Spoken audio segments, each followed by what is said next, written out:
I totally agree with you in terms of situation rules are very important. And like you did say, even in like in the United States, many of us didn't even know how much they do those counting until the last election between Biden and Trump. And we say, all that what we used to see, they would just say, oh, election has been done. Meanwhile, counting, what was still going on. One of the things also is that media play a lot of role in those countries. Unfortunately, in Nigeria, we don't have as much, and so some of them are able to call in all of these results. They have situation room set up. It's one of the things. Like when I did my fellowship, the PASEC fellowship, those are one of the part of the for me recommendation that I put forward in the fact that we need to have. And as I was thinking, I was just thinking about there's a particular name they call it, I can't remember what it is. Just like what we have the IREF, we need to have situation like that for citizens, where we are calling in results. And civil organizations, civil society organizations play a huge role in this. We need to have a Nigerian situation room. I don't know what happened to it. There, of course, maybe the issue of funding and all that, because this is really very expensive. And you're talking about billions of naira to be able to do this. So usually organizations come out to do this instead of more of individuals in trying to get all the results coming in from every part of the country. But I totally agree with you. It's something that has to be worked upon, something that we really need to make it a priority, which we've already done, and it has to also do with the issue of polling unit agents. We need those polling unit agents in every of the polling units that we have in Nigeria. We have close to 200,000 polling units, and even if you're paying the polling unit agents 10,000 naira, which is the smallest of the smallest of the smallest. I remember when Mr. Peter Obi, that was the budget we had set aside, 10,000 naira, and we Labour Party had about 113 something thousand polling unit agents. We had to set around 1.4 billion polling unit agent. That's just for polling unit agent coming from someone's pocket. So, and if you're going to do this for a long time, you need quite a lot of resources to be able to do it. And elections are very expensive in Nigeria. It has nothing to. It's not even about, oh, you are bribing people, or you are using it to buy delegates, or you are using it to buy vote. No, just the normal things that are done. It's expensive. If you're going to give polling unit agents 20,000 naira, of course, they're working on that day to help them with food that they're going to eat, transportation, and all of that. If it's 20,000 naira, you're already looking at almost 4 billion naira alone for polling unit agents. And don't forget, I think the cap we have for election spending is about 5 billion for presidential election. So these are some of the things that one has to grapple with. But I totally agree that it's something that we need to focus on. We're already looking at that anyways, because it's one of the things where we were badly affected in the last election. Part of the things where we have, and I know there are a lot of people who are not happy with me, even in the party and all of that, because we got to a place where we realized that there was a lot of swapping. There was a lot of names that weren't the names that we're supposed to have as a polling unit agents, and they were all of these trying to do things in the normal way they were done before. I was the person who was put in charge of the payment of polling unit agents. And Lord have mercy, that election day was crazy. Just sitting down and you're supposed to transfer 300 million to this, 50 million to that, 100. I'm like, how? Where? No, that's how they are doing. In election, you cannot ask questions. I'm like, we cannot ask questions where they're like, no, but this is technology. We're going to pay them directly. We're going to pay the people who are not. No. There was even a meeting we were at, and someone said to me, Aisha, how did you think you were going to stay in Abuja and you'll be overseeing the polling unit agents that are in Sokoto somewhere? Or I said, through the phone now. We all had their phone numbers. Have you forgotten that it was the names and the phone? And they say, there's some of them cannot read and write. And they say, if they can't read and write, how are they our polling unit agents? Excuse me? So it was a thought that day. My phone call they keep us if I don't die. At one time, my husband come and say, this whole police, let them not come and say it's because of you that Peter Obi did not win the election. This, I said, no. I said, because what I realized was people just wanted this money to be sent to them and that's it. I said, no. We're going to pay them directly. How are you going to pay them? That's how, because we have all the names. And I'll give you, let me digress a little bit.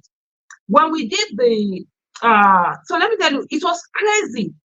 So we had this election, right? We had a particular organization that said they had put together 40,000 polling unit agents that had gone for this thing. We should send money to them. So we're going to attend 10,000 naira, that's 400 million naira. I said, I'm not, how? I said, how did you set up agent without first of all, okay, you set up polling unit agent. You didn't make way that you're going to pay them. You didn't discuss with the candidate to know whether it's going to pay them. He has the money to pay them. You just sit down and you just tell me you have 40 and you should just send me 400 million. I said, that's not on my word. Me, I'm a market woman. I've never, as I am, I've never done contract with business. I have no intention. I'm not even interested. I don't have the spread. I'm a market woman. Everyone covered. They work hard for us. So money they miss out. I don't use it anyhow. So we got to a place at the end of the day, Appeal was now like, okay, no problem. Okay, let's pay them. Say that, okay, you know what? Bring the results that you collected. You know what they said to me? Oh, they didn't make arrangement to collect results. You made arrangement to collect money. They didn't make arrangement to collect. I said, sorry, not on my watch. You people say that. You know, some of them they say that my hand touch pass without view. That's what they use to abuse me. That because I really refuse to. Honestly, it's crazy how people think they can just use somebody's money anyhow. So on that year, I totally agree. We need to get work on that polling unit agents and everything, get all of that together, because it's crazy. If you whatever rot that you think there is in our political system, it's worse. Let me look at Mr. James. It's worse than what you think about. It's bad, and that's what I'm saying to people. We need to get people with second jobs into politics, because it's crazy. For some people, I think they've taken it as an entrepreneurship that every 4 years they make so much humongous amount of money, and that's what they're waiting for. And it's not just a Labour Party, it's all the parties. People just doing all sorts of things. And what they're looking for, let candidates come, they eat up people's money, and they get to have collect so much money and all of that. So if we really want good governance, we must get to a point where that is no longer an issue. So yes, for me, it's part of the things that we really need to also begin to work, even if it's not the candidate himself. We as people should begin to find a way where we are putting these things together, so that when results are coming, INEC should also know that there is a counter result that is out there. So it makes it more difficult for the person to come and manipulate or rig election and do all of that. Then there's something you said about facilitating over here in Nigeria, facilitating the bad governance. No, Nigerians in diasporas are not facilitating bad governance. They are facilitating our mumu-ishness. They are the ones giving us a living environment to continue to be mumus and allow people to be giving us bad governance without doing anything about it. And I love the fact where you talked about putting people in a position. I've gotten to a place in life that, you see, that thing about individually giving money, voila, I think I've reduced it to like less than 5%. I would rather work on a project that benefits community rather than, because for me, you help people, you help them to set up businesses, you help them to do things. They still go back to where they were. They still either they are reckless with it or they don't just do anyhow. So let the community have something that they can use, rather than just having people just be there, just doing anyhow. Then the other thing on the kids, yes, when it comes to doing the right thing has to be done, and I think that's where a lot of us we miss out so many things. And I'll give some quick example, not because I'm trying to say that I'm a saint or something. No, not at all. I'm one crazy human being. But it's that the right thing that needs to be done needs to be done. In the year 2000, I was doing my NYC, and I got paid, I think about with 8,000 naira something. 3 times they made payment to me over my normal allowance. And I think the total money was about 8,000, and at that time 8,000 was quite some money in the year 2000. And when I wanted to return that money, I got so much beef from my fellow corpers and even the people who were working at NYC. It was almost as if I was the enemy. Oh, how can you be so foolish? Yeah, no, it's not your money paid extra. Enjoy. It was People's Bank, the Fox People's Bank. I said, no, I had to return that money.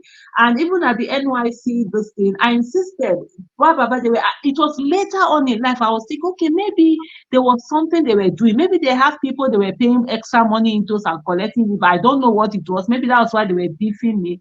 Because but at the end of the day, anytime I think about it, I always think about if I had eaten that money, yeah, that's now 24 years ago, I won't have the moral justification to speak on issues. I won't be able to speak on issues. I won't be able to talk about somebody's corruption. And so for me, it's always about, doing the right thing.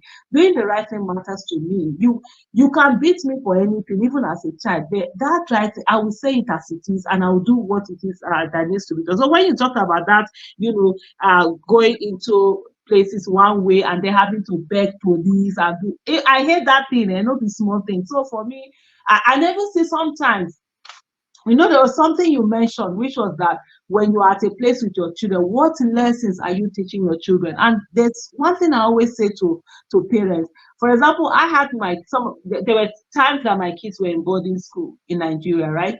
And then there are certain things that are called contrabands that you can't come with. So when you are coming in, they will search your box, and then you find out that parents are helping their children to hide certain things and whatever. And I always say to them, you see this child that you are teaching to hide things and take contraband into the boarding school, you are also teaching them how they are going to hide things from you.